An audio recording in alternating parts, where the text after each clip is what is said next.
Good evening, everyone. The 25th Genius back from Christmas holiday with another Webtoon review. Since it is the day after Christmas and it's the day since my return, it would be perfectly normal to do a Webtoon review about Days of Hana.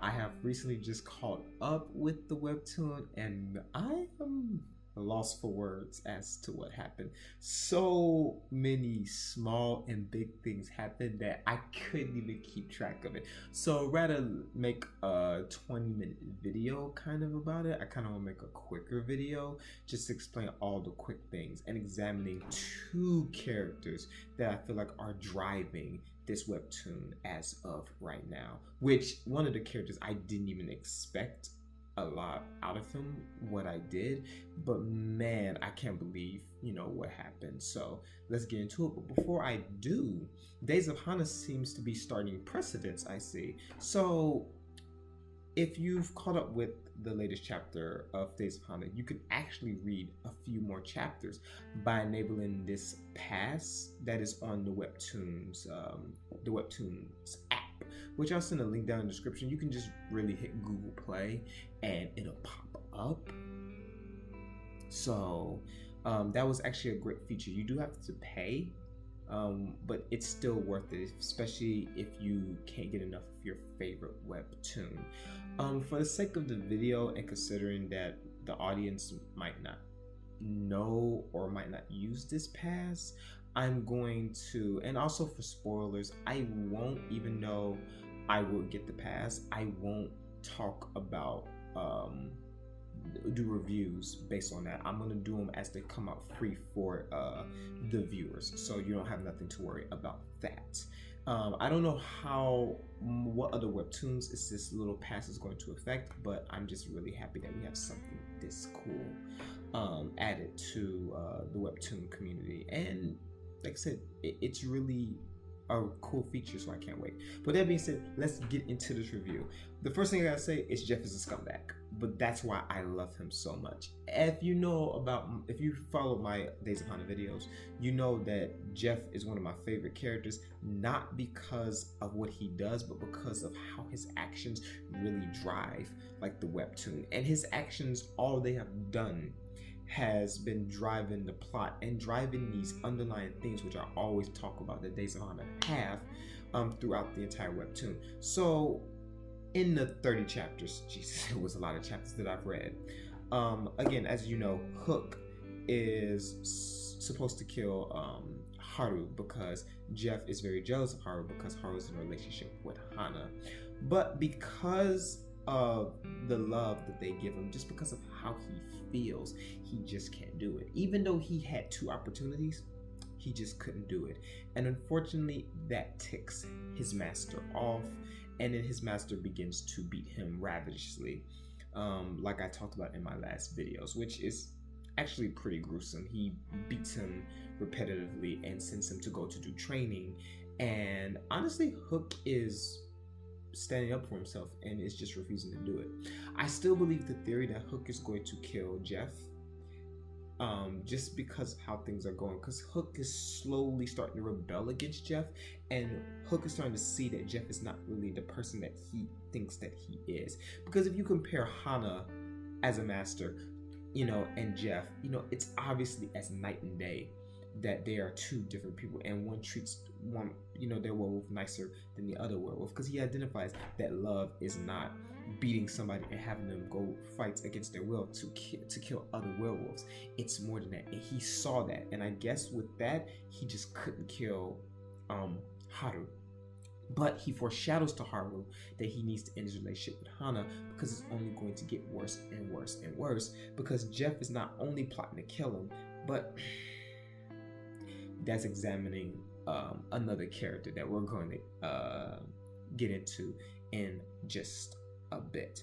But I kind of really like the character development that Hook is going through, just because he started off as such a mean character, but he slowly is getting nicer and nicer, and he's knowing exactly, what he wants and how he wants it. So all good things with Hook. Now Jeff, on the other hand, again, I really do like his character, and I really do, well, again, and I say this again, because of what it brings to the table. And it's funny that shout outs to Hana, because Hana, I did calls him out on his bull crap and just says, forget it, I'm not being tricked by this no more. You're a terrible, terrible, creepy person.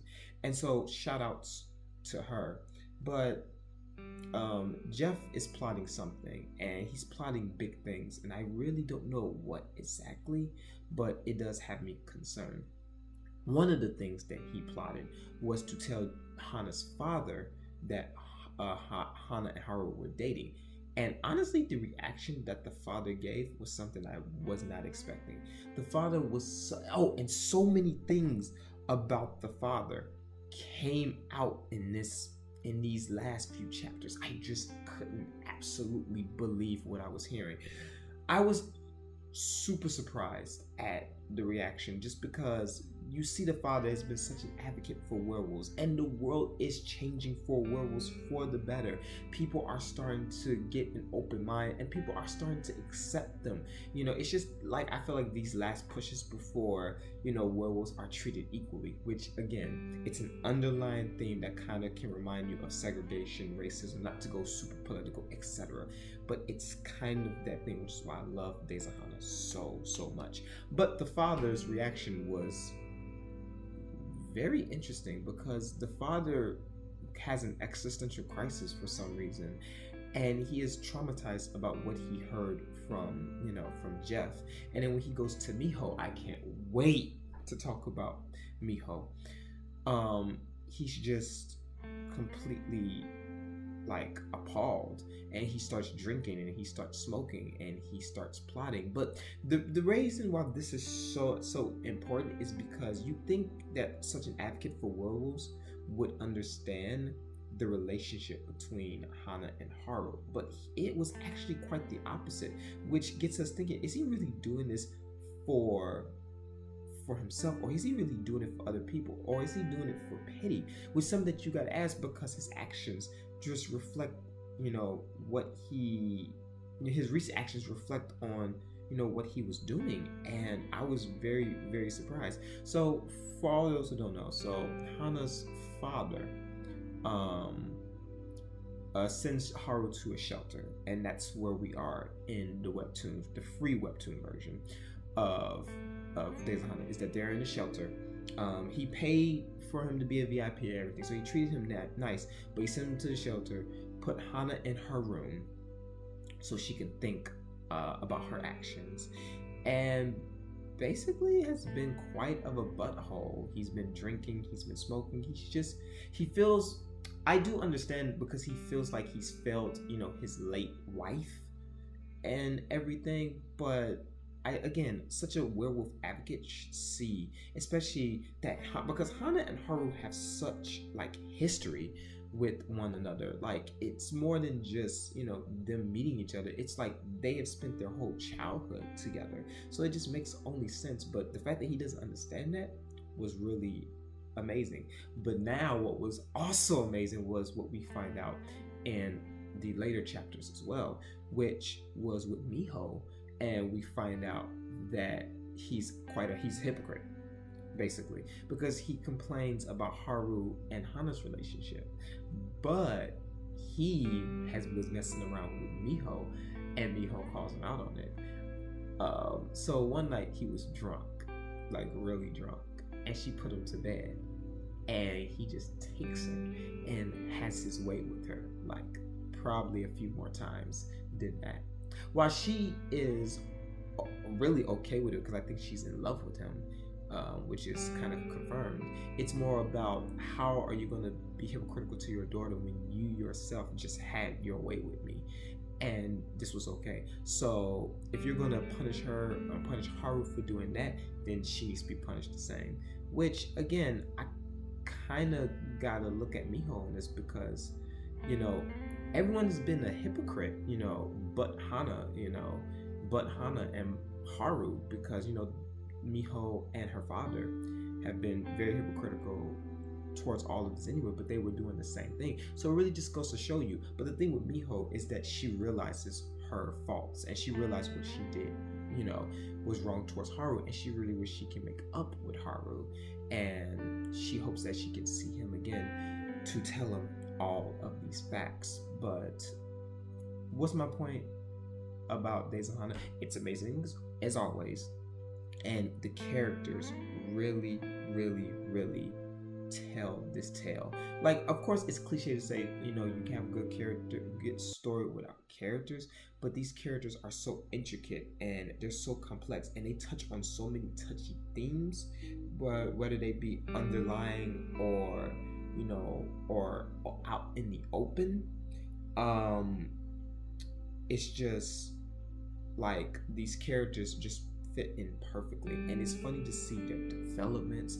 It's funny to see just how they interact with one another. So I can't wait to see what the author is going to do. Pretty soon I'll see what the author has been doing in the latest 3 chapters. I just can't wait. I'm very, very, very excited. Oh, final thing, because I know the fans are going to get me if I don't mention this. Yeah, our werewolf Chaco, I'm glad that we found him in the shelter, but what they did to him or her, I really hope it's a he, was really, really not fair. And then we find him in the shelter, with Haru, and that's where we are right now. I have more things to say about Days of Hana, but I'm gonna leave the video at this just because it's just so many things to touch up. But Days of Hana is great. You definitely should check it out. I'll send a link in the description below on where you can watch it, just where you can read it, read, all same thing to me. Well, it's really the same website, and I'll send the app down in the description below. That is it for my review of Days of Hana and the current chapters. If you like this video, make sure you leave a like and subscribe. If you love Days of Hana, I recommend getting that pass and leaving a heart on every chapter, because it helps the author out a lot. And honestly, though the subscribers are large, we can still do better with the comments, the likes, and all of that. So if you enjoy all of that, do it. With that being said, Merry past Christmas, Happy New Year's, etc. I'll see you in the next video.